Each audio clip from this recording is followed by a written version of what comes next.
Dans cette vidéo, je vais te montrer une petite astuce sur DaVinci Resolve. Ça a rapport aux marqueurs. Donc, je t'ai déjà fait une vidéo sur les marqueurs que tu peux voir ici dans le i. Et là, on va voir un marqueur un petit peu spécial qui existe dans DaVinci Resolve.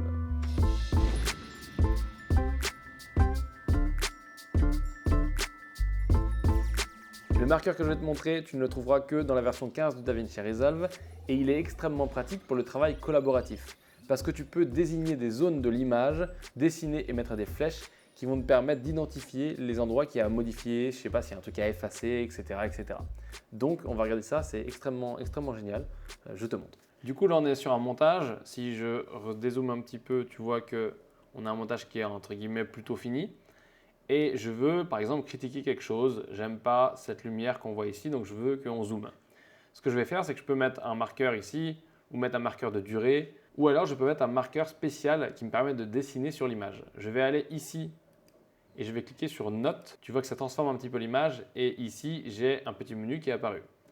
Donc je vais dessiner tout simplement autour de cette lumière pour dire cette lumière je ne la veux pas, c'est un problème.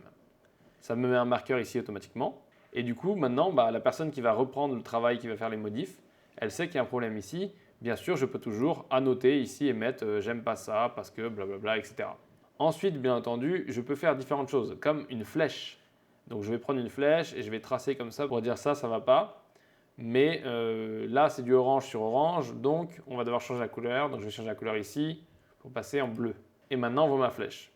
Et après, bien entendu, tu as un autre petit réglage ici où tu peux faire un trait qui est plus gros. Donc, si je prends un trait et que je le fais plus gros, voilà, et je fais un rond ici, du coup, j'ai un trait plus gros, vachement plus facile. Et donc, après avoir fait ça, si tu supprimes le marqueur, ça supprime automatiquement toutes les annotations que tu as fait sur ce marqueur. Voilà cette petite astuce extrêmement simple, extrêmement basique, mais c'est une fonction qui est plutôt pratique parce que voilà, quand tu vas travailler sur des images où potentiellement il y a besoin de faire des effets, je sais pas, par exemple, il y a un sticker à retirer parce qu'on le voit trop, etc.